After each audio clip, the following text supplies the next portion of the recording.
Bismillahirrohmanirrohim. Assalamualaikum warahmatullahi wabarakatuh. Bertemu lagi dengan kimia di kelas 10.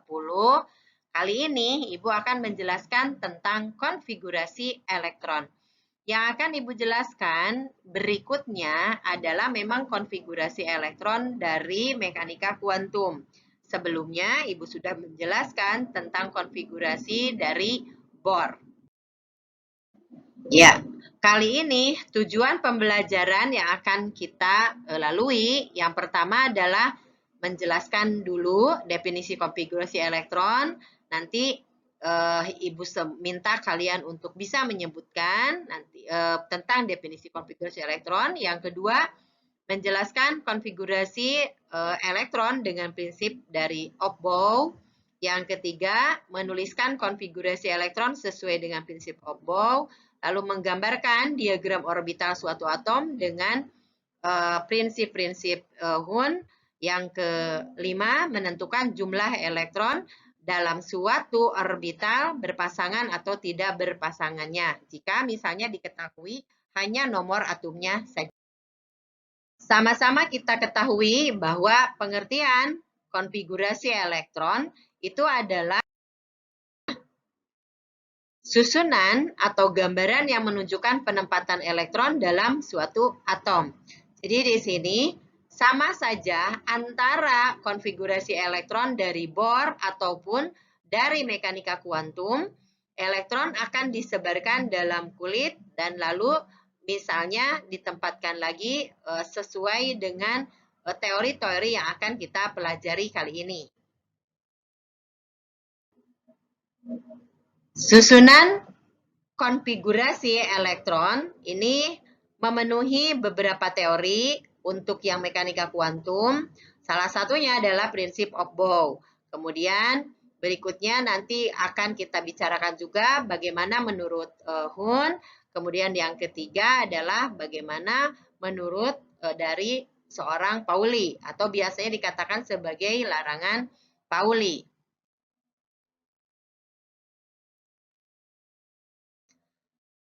Yang pertama, bagaimana tentang prinsip Aufbau?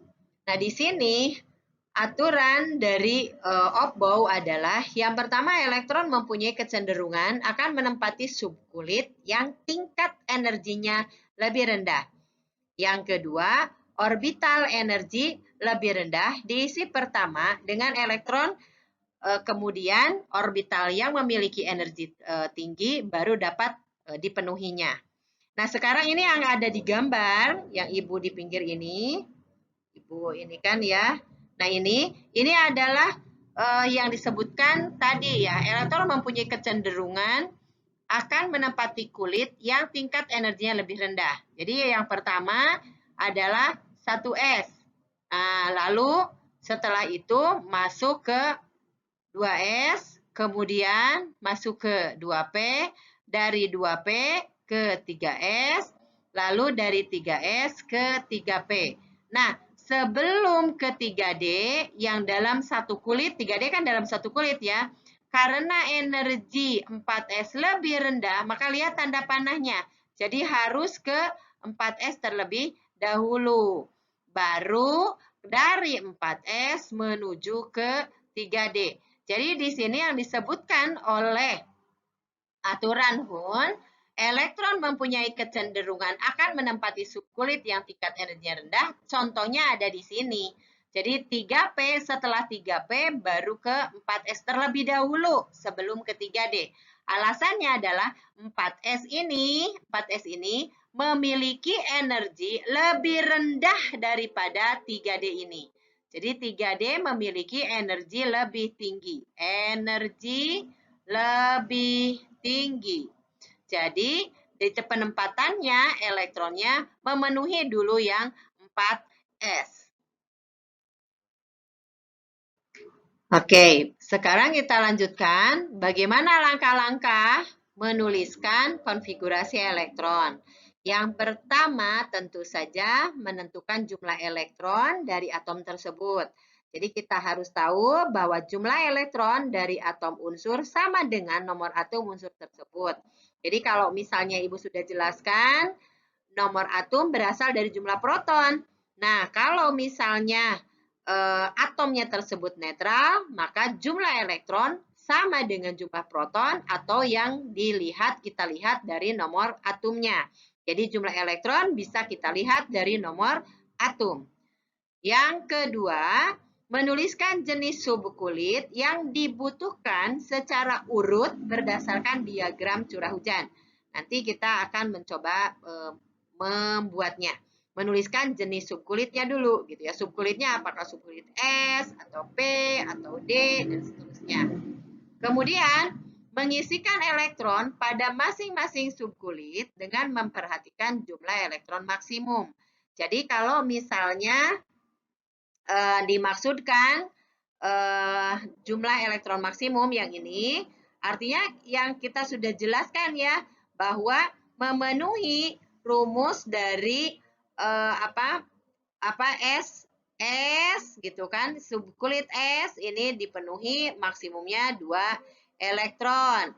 Kemudian misalnya ini yang dimaksudkan maksimum ya. Kemudian ada P maksimumnya 6 elektron. Kemudian ada D maksimumnya 10 elektron. Kemudian yang F gitu kan maksimumnya 14 elektron. Jadi ini yang dikatakan maksimumnya. Jadi penuhi dulu kalau maksimumnya misalnya. Tetapi yang jelas jika misalnya maksimumnya 2 tidak boleh berarti lebih dari 2 gitu kan. Tapi boleh kurang dari 2 itu untuk S. Yang P juga demikian, boleh ditempati 1, 2, 3, 4, 5, 6, tetapi tidak boleh lebih dari 6. Dan seterusnya seperti itu ya. Ya, Ibu contohkan ya, misalnya Ibu punya 11, bentar kita rubah dulu. Ibu punya misalnya 11 Na. Nah, kalau kita misalnya mau membuat konfigurasi dari elektron yang berasal dari aturan Opbow, artinya 11 ini disebarkan ke dalam subkulit-subkulit yang tadi yang digambarkan. Jadi dimulai dari 1S, 2. Karena tadi maksimumnya S itu 2. Di sini elektron ada 11. Jadi elektronnya di sini ada 11. Jadi elektronnya ada 11. Jadi kalau 2 ya berarti masih ada sisa 9. Berikutnya 2S. 2S-nya berapa? 2 juga gitu ya. Karena selalunya kalau S itu maksimumnya 2. Ingat tadi elektron baru dipakai 2 yang ini gitu kan. Kemudian 2 lagi yang ini berarti baru 4. 11 dikurang 4 ada masih 7. Maka sisanya masih ada 7. Berarti sudah 2S masuk di 2P. Tadi elektron yang bersisa itu 7. Ya, sementara P di maksimum P ini ada 6. Berarti kita penuhkan dulu ini 6. 6. Maka berarti 2 tambah 2 tambah 6, 10 elektron. Berarti sisa elektron 1. Artinya setelah 2P itu masuk di 3S. Karena 1 maka kita bubuhkan angka 1. Sehingga konfigurasinya menjadi 1S2, 2S2, 2P6, 3S1. Jadi 11 tersebar ke dalam 1S, 2S, 2P, dan 3S. Dan di 3S tidak maksimum karena memang tinggal sisanya 1. Ya, berikutnya adalah teori Hund atau teori Hund ya. Teori Hund menyatakan bahwa ketika menempatkan elektron dalam orbital, ini berhubungan dengan orbital, setiap elektron pertama akan mengisi semua orbital dengan energi yang sama. Ya, sebelum berpasangan dengan elektron lain dalam orbital setengah penuh. Atom yang pada keadaan dasar atau ground state cenderung memiliki banyak elektron yang tidak berpasangan. Nah, ini gambaran, misalnya di sini ada gambaran kaidah Hund ya. Jadi kalau misalnya kita perhatikan, ini ada gambar seperti ini. Ini adalah berhubungan erat dengan orbital ya. Nah, yang pertama kita lihat dulu sebelum masuk ke kaidah Hund ya, ada aturan-aturan yang harus dipenuhi oleh kita ketika kita menuliskan elektron di dalam orbitalnya. Elektron akan menempati subkulit secara sendiri-sendiri dengan nilai kuantum spin yang sama. Itu yang jadi garis bawah kalian. Jadi menempati sendiri-sendiri terlebih dahulu dengan kuantum spin yang sama. Yang kedua, jika orbital telah terisi, barulah elektron tersebut berpasangan dengan elektron yang memiliki spin yang berbeda. Nah, ini contohnya yang Ibu gambarkan di sini. Ini jadinya ini ada 7 Ne. Jadi ada berarti ini kalau kita panjangkan ya, 1s2, 2s2, 2p3. Maka ini di 1s-nya nggak digambarkan ya. Jadi ini sebenarnya ada 1s, di sini 2 buah. Kemudian ini di 2s. Nah, ini adalah 2s.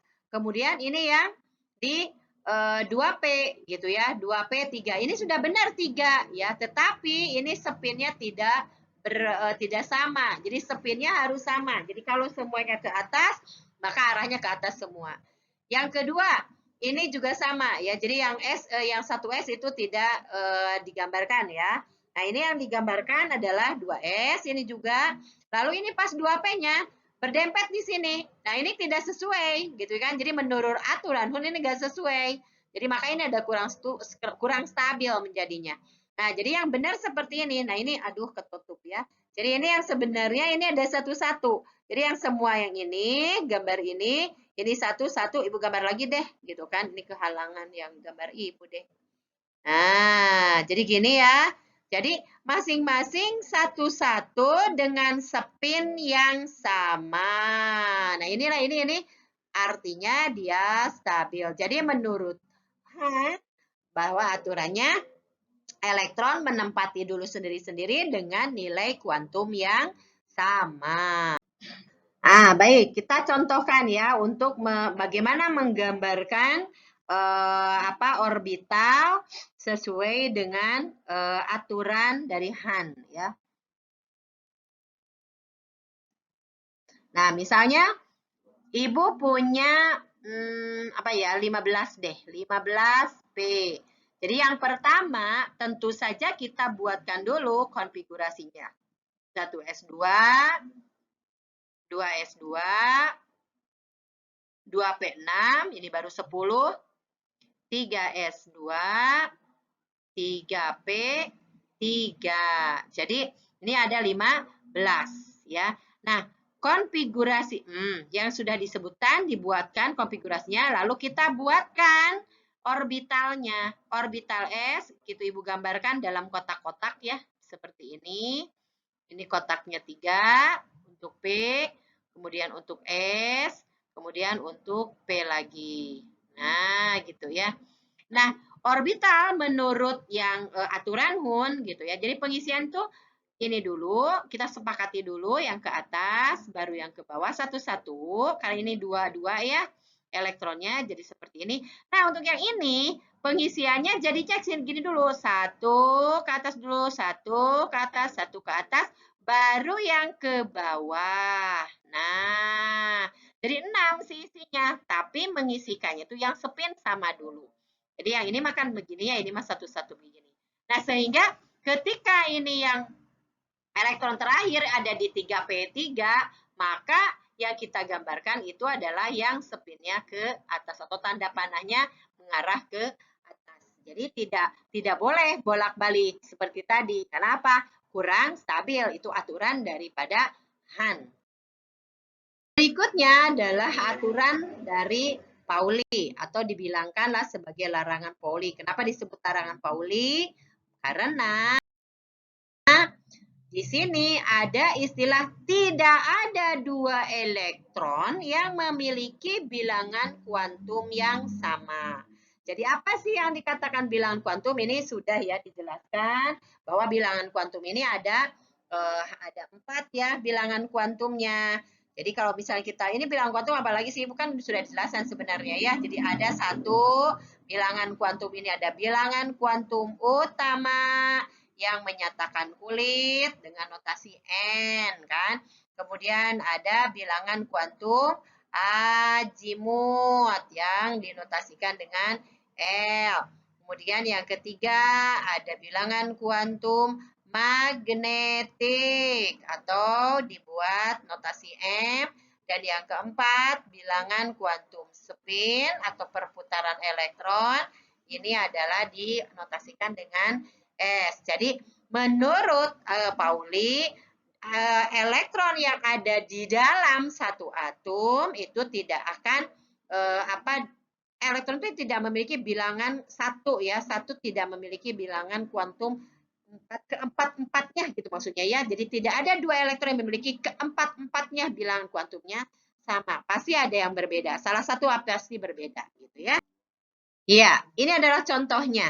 Jadi ketika ada bilangan kuantum dari 8 elektron untuk O, oksigen, maka elektron pertama seperti ini. Jadi N1, L-nya 0, M-nya 0, dan seterusnya. Tidak ada satupun. Jadi dari sini, ini kalau misalnya dibilangkan ini adalah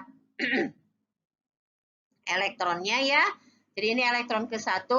Perhatikan, lihat di sini. Satu dengan yang elektron yang satu orbital saja ini enggak ada yang berbeda gitu ya. Ini kan satu orbital, yaitu di orbital yang 1s gitu ya. Karena apa? Satunya sama si N-nya gitu. L-nya juga azimutnya sama, magnetiknya sama, tetapi spinnya berbeda. Jadi satu yang positif, satu yang negatif. Tadi kita arahkan kalau yang positif sama-sama misalnya yang mengarah ke atas gitu ya. Nah, kemudian yang negatif mengarahnya ke bawah. Nah, ini seterusnya begitu juga. Enggak ada dua elektron yang memiliki keempat bilangan kuantumnya sama. Pasti salah satu pasti berbeda. Ya, perhatikan di sini untuk yang contoh 5B itu boron ya, 1s2, 2s2, 2p1.